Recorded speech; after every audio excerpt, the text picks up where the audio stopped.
I used to call it strategic ignoring. It sounded sophisticated, like I had a plan.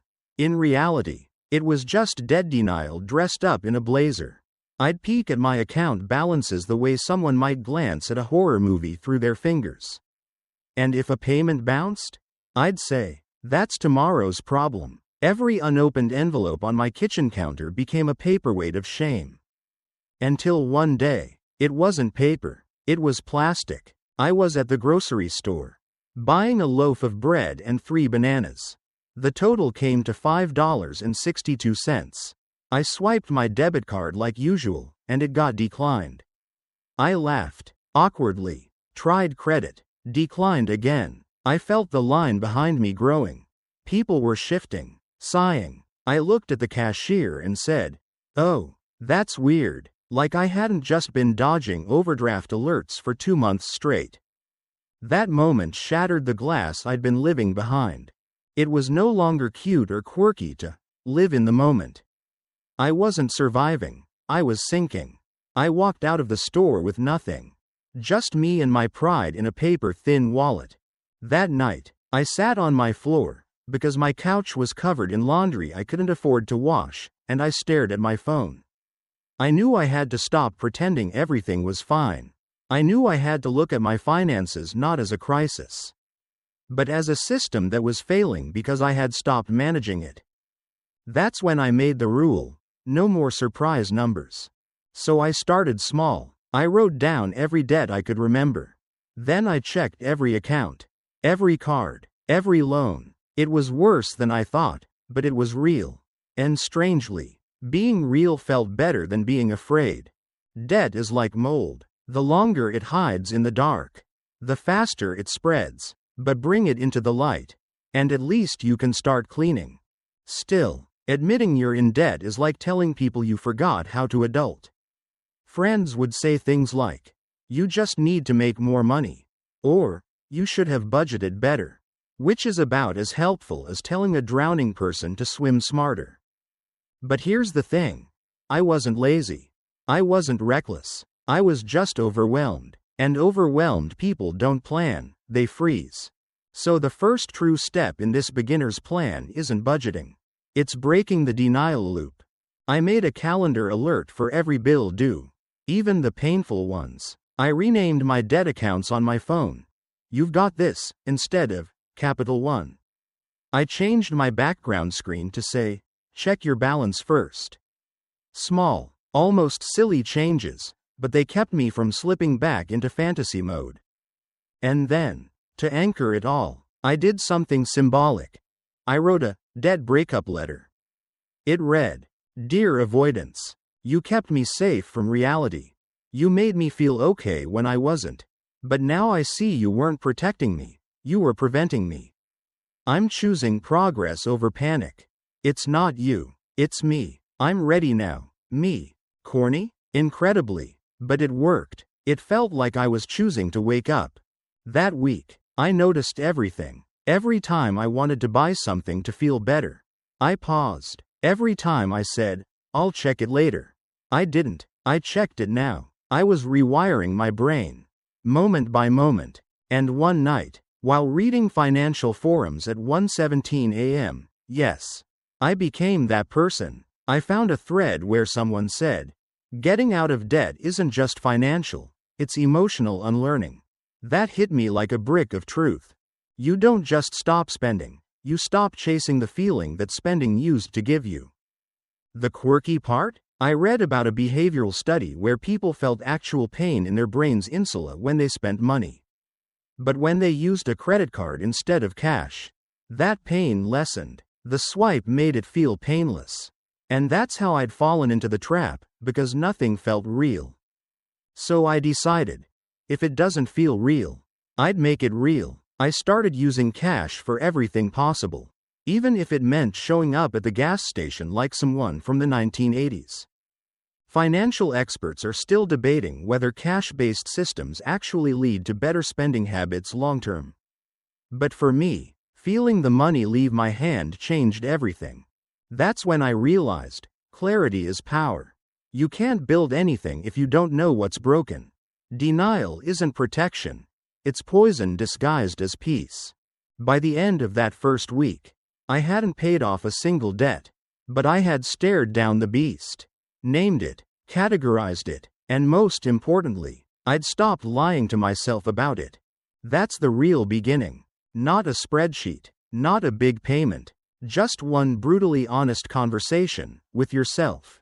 And now that the lights are on, it's time to find the map out. The map starts with a flashlight and a mess.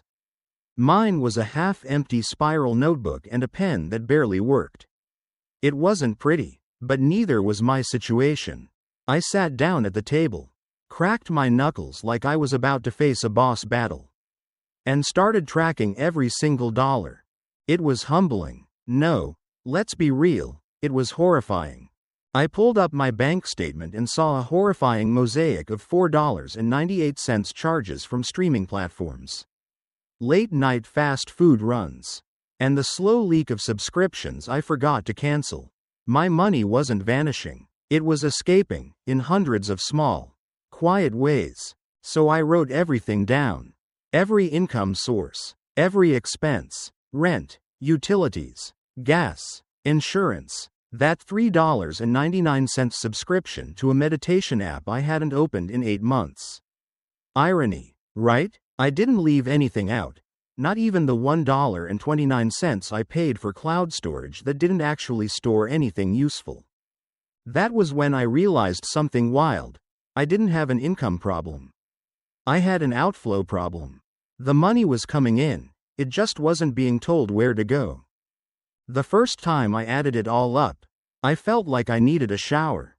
My small purchases added up to over $700 in a month.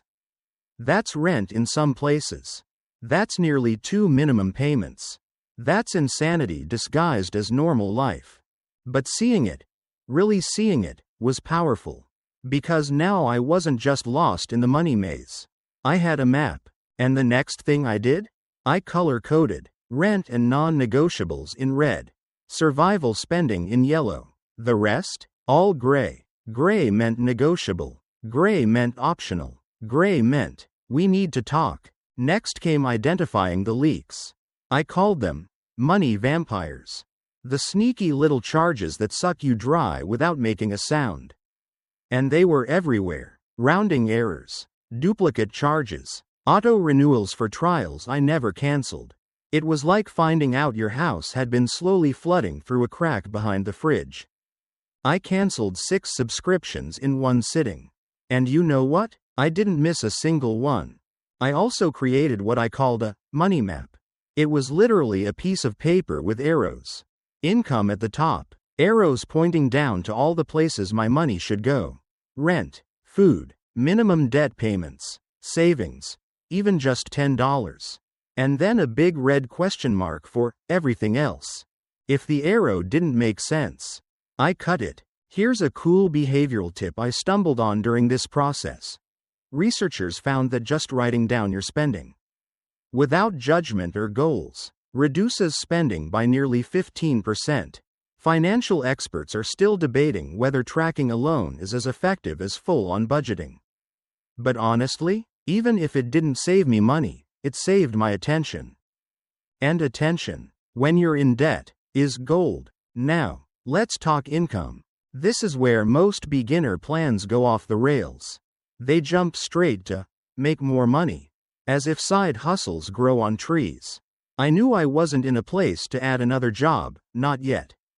What I needed first was to get honest about what I actually had. My take-home pay was about $2.800 a month. That was it, not $2.800 in a dream.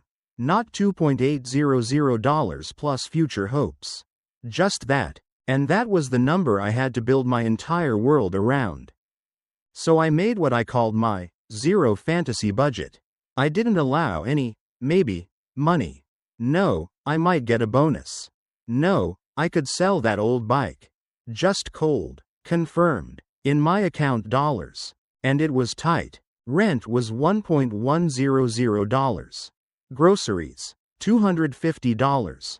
Gas, $150. Phone and utilities, another $200. Insurance. $100. That left me around $1 to fight the dragon. My debt.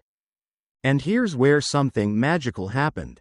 Once I saw the space I had, I stopped guessing. I stopped gambling with autopay.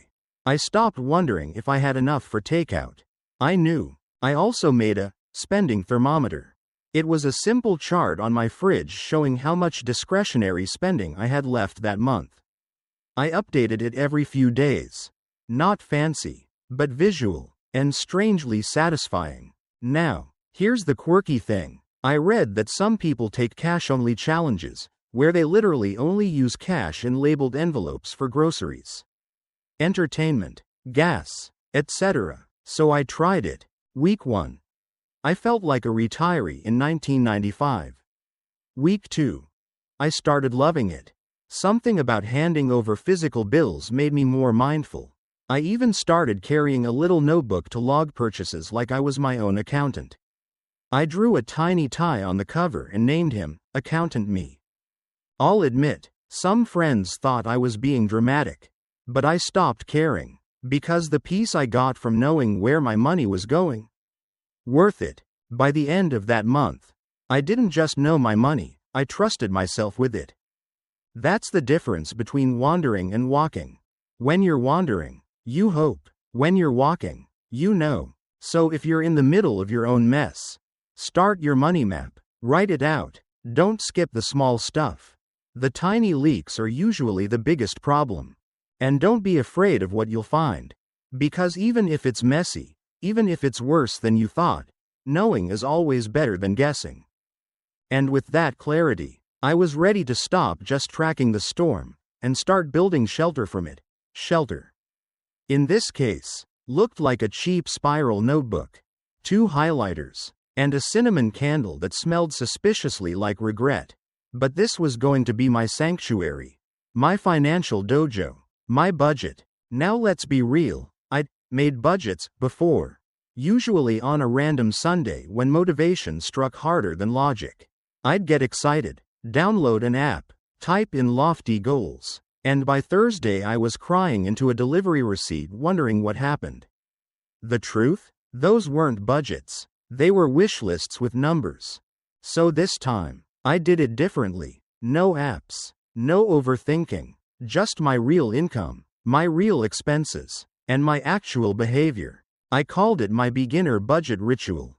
Not just a plan, a ritual, something I'd return to weekly, rain or shine, paycheck or panic. First step? I listed fixed costs, rent, utilities, minimum loan payments. Then I added the variables, groceries, gas, eating out, etc. But instead of guessing or rounding, I looked at the last 3 months of transactions and averaged everything. Spoiler. I was spending $312 a month on random stuff. That's what I'd labeled it in the past, random. But now I broke it down. $312 wasn't random. It was emotion management disguised as convenience. Once I saw that, I assigned every dollar a job. Every single one. It's called zero-based budgeting, a system where your income minus expenses equals zero. Not because you're broke, but because you've told your money where to go before it disappears. Then I built categories that felt human. Not entertainment, but mental health joys. Not dining out, but guilt-free takeout. Because let's face it, labels matter. They affect how we feel about spending. I also added a $20 buffer called O number. That was the category for life's little surprises. A broken mug, a last-minute birthday, a parking ticket you swear was unjust but don't have the energy to fight. Having that O number fund kept the rest of my budget safe from panic swipes. But here's where it got fun. I created a cash envelope system for 3 things: food, fun, and fuel. I labeled each envelope, withdrew the cash for the week, and physically divided it up. It felt old school at first. But handing over a $20 bill at the store instead of just tapping my card? That hit different. Suddenly, every purchase felt real. I was no longer on autopilot. I was piloting. Financial experts are still debating whether cash-only systems are outdated in a digital world. But here's what I found. When I used cash, I spent 30% less. Not because I was depriving myself, but because I didn't want to break the ritual. Now, here's something else I didn't expect. I enjoyed budgeting. Once it became part of my routine, Sunday evenings. Lo-fi beats, scented candle. I actually looked forward to it. It was my reset, my weekly check-in, my way of saying to myself, I see you. I've got you. It was also the first time I didn't feel like budgeting was punishment. It felt like protection, like I was wrapping my future in a soft blanket of foresight. And on that note, I built a future cushion fund. Just $10 a week at first. But I labeled it, Next Month Me. And every time I added to it, I'd literally say, You're welcome, future me. Yes, out loud. Yes, I was alone. And yes, it helped. One of the best decisions I made was to track not just spending, but how I felt when I spent. I kept a margin note for every big expense. Was this worth it? The answers shocked me. Stuff I thought would bring joy often felt empty. And simple pleasures, like a $4 coffee shared with a friend, felt priceless. That's when I added a new column to my budget, emotional ROI. Return on investment. But for feelings, if something scored low, it got cut. Not because I couldn't afford it, but because I couldn't afford how it made me feel afterward. Now for the quirky twist. I made my budget binder beautiful. I printed cute labels, added stickers, highlighted my wins. It sounds ridiculous, but making it aesthetic made me use it. It felt less like a tax document and more like a scrapbook of self-respect. And here's where the transformation truly started. Instead of saying, I can't afford that, I started saying, that's not in the plan. One is scarcity, the other is strategy, and I was done living like I was out of control. One night, I wanted to order sushi after a hard day. I stared at the app for 5 minutes. Then I opened my fun envelope. Empty. I sighed, made ramen, and moved on. But you know what? That small moment felt like power. Because I made the call, not the craving. Financial freedom doesn't start with big wins. It starts with tiny, repeatable choices. So if you're where I was, overwhelmed, scattered, skeptical, start with a ritual. Pick a time each week.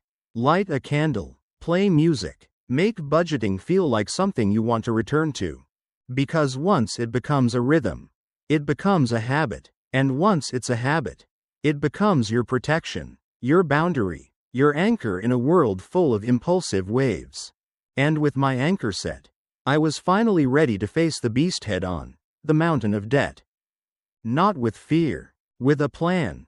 Debt, when you stop fearing it, starts to look less like a monster and more like a puzzle.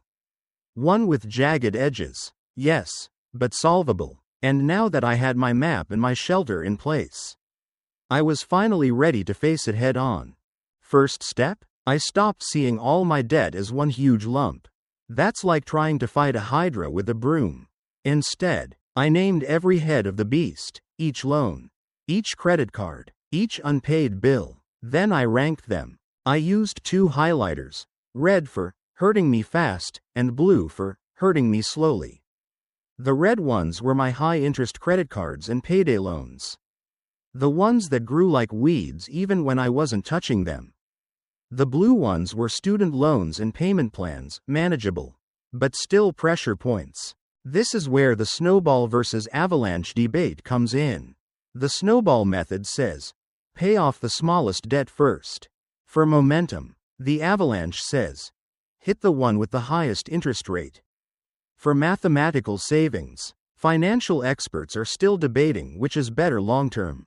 I say, pick the one that keeps you moving. For me, it was the Snowball. I needed a win. I paid off a $142 store card I hadn't used in a year. The paid in full message felt like a confetti cannon in my inbox. That rush? It fueled me. I printed out a big piece of paper and taped it to my fridge. Next to fall. $389 Visa. Like it was a boss fight. And when I beat it, I added a new one. Slowly, my wall filled with crossed out balances like a victory map. Now came the automation layer. I set up automatic payments for all my minimums, just the base level. Why? Because automation keeps you consistent on bad days. And bad days will come. Trust me. But even if I was tired, broke, or distracted, my payments still went through.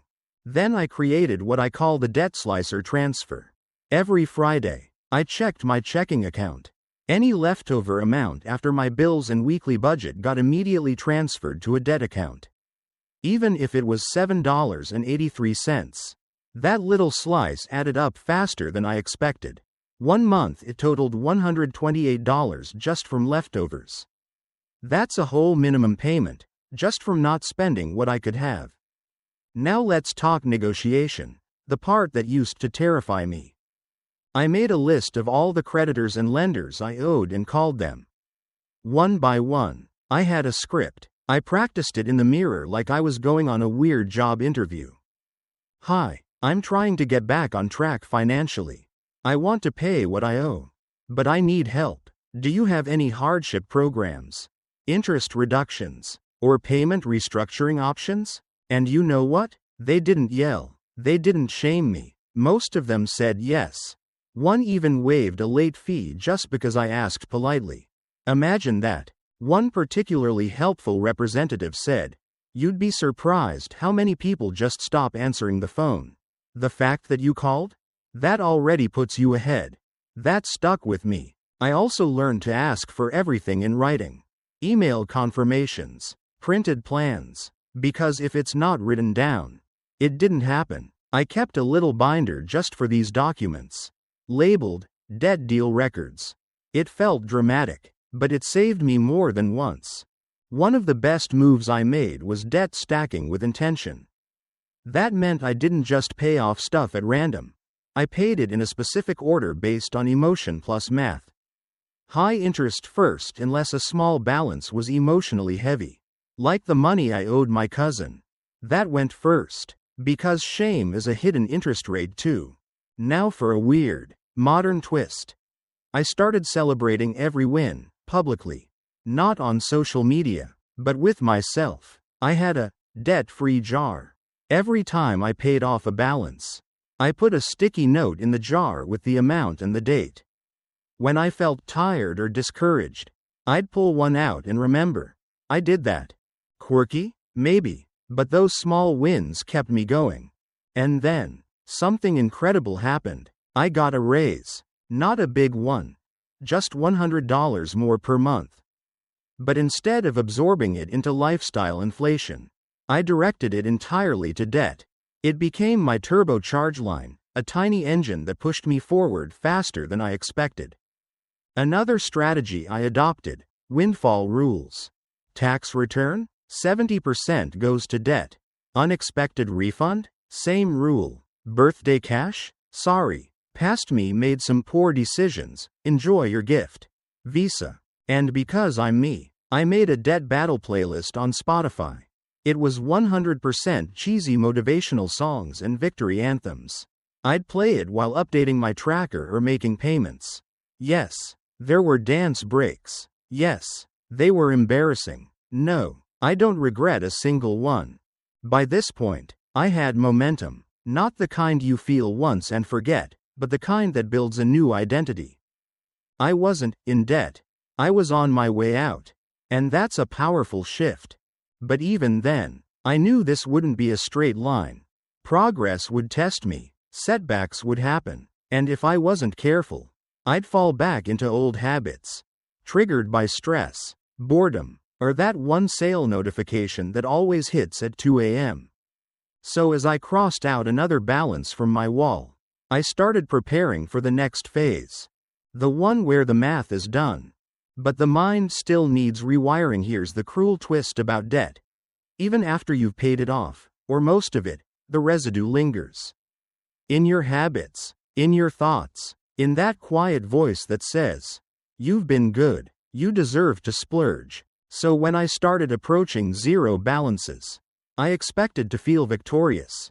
And I did, but I also felt scared. Because debt had given my days a focus, a fight, an identity. Without it, who was I? What replaced the urgency? What kept me from slipping back? Turns out, freedom comes with a new kind of responsibility. The mental game of staying debt-free. The first temptation hit fast. I'd just paid off my last high-interest card. I had $300 extra in my account. My brain lit up like a neon sign. You're cured. You deserve something fun. So I opened my favorite shopping app and added a sleek pair of headphones to my cart. But then I paused. Instead of buying, I pulled out my phone and opened a note I'd written a month earlier. It said, "If you're reading this, you're probably about to impulse spend. Remember how it felt when your card got declined? That grocery store panic? That pit in your stomach? That's the price. Is this item worth all of that?" I stared at it for a full minute. Then I closed the app. That note saved me $179 and a spiral of regret. That's when I implemented a rule I still use today, the 72-hour pause. Any non-essential purchase sits on a list for 3 days. If I still want it, I revisit it. Most items? They quietly fade into irrelevance. Another shift? I started journaling about money. Not just tracking numbers, but tracking triggers. Days I felt impulsive. Days I felt secure. I noticed patterns. Stress led to spending. So did scrolling social media. If I spent too long on Instagram, suddenly I needed things I hadn't even thought about before. So I built buffers into my day. I called them spending interrupters. When I felt tempted, I had 3 go-to moves. Clean 1 drawer. Drink a glass of water. Journal for 5 minutes. Doing any of those broke the mental loop. It gave my brain a new task. And often, that was enough. Here's something wild I learned while researching this. Studies show that our brains register the idea of spending money the same way they register threats, in the same region that handles fear.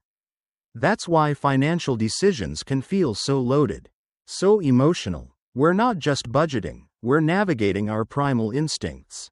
Financial experts are still debating whether mindset work or behavior tracking is more effective in maintaining long-term financial health. I say, combine both. Because numbers matter, but so does the story you tell yourself. And I started telling myself a new story. I'm not someone trying to get out of debt. I'm someone who manages money with calm, clarity, and confidence. To reinforce this, I created what I call my financial firewall. It's a set of habits and systems that act as a shield. Weekly budget check-ins, with tea and soft music. Monthly financial reflection journal entries. Automatic transfers to savings, even if it's just $25. Do I really want this? Checklist for purchases. I even made a laminated card and taped it inside my wallet. It says, "You don't owe anyone a lifestyle.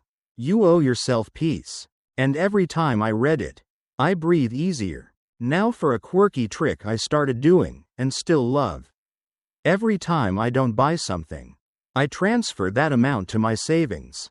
If I resist a $12 fast food craving, boom, $12 into my freedom fund. It gamifies self-control, and over time, that fund grew into my emergency savings. That's another thing. I used to think of savings as something I'd get to once I was rich. Nope, you need savings while you're still recovering. Even $5 a week. Because otherwise, every minor emergency becomes a major setback. To protect that, I made my savings hard to touch. Different bank, no app, no debit card, just a quiet account in the background, growing like a tree I don't check every day. But no is rooting deep. One night, after a long day, I caught myself staring at a fancy espresso machine online. My old self would have justified it.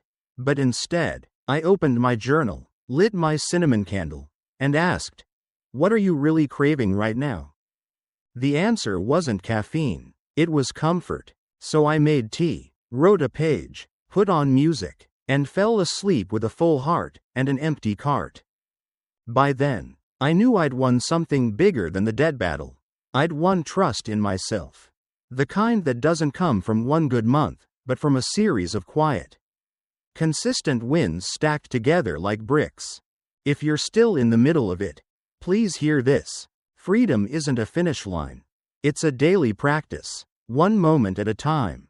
You will be tempted, you will stumble, but you will get back up if you build the systems that support you, not sabotage you. Take it from me. The most powerful tool in debt management isn't a budget or an app. It's your brain, when it finally believes you're worth the peace. And now, let's slow everything down. The numbers quiet, the urgency fades. All that's left now is the soft echo of every small decision you made, each one a tiny light guiding you toward peace. It's quiet here, and that's the point, because real freedom doesn't scream. It whispers. It settles into your routine like warm light through your window. Maybe tonight, you'll sit with your own notebook, light a candle, breathe deep, write down the number, not to fear it, but to own it. This path isn't linear. Some days will feel like backslides. Others will surprise you with ease.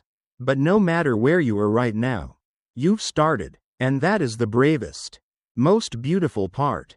Debt doesn't define you. The world may have taught you to see it as failure. But really, it's a signal, a sign that something needs to change. And now, you are changing it. So whether you're $500 in the hole or $50, know this. The climb is worth it. The air is clearer on the other side. And the best version of you? The one who sleeps peacefully, breathes fully, and spends consciously? That version is already inside you, waiting. Close your eyes. Let the stillness settle in. And remember, you are not behind. You are building. You are becoming.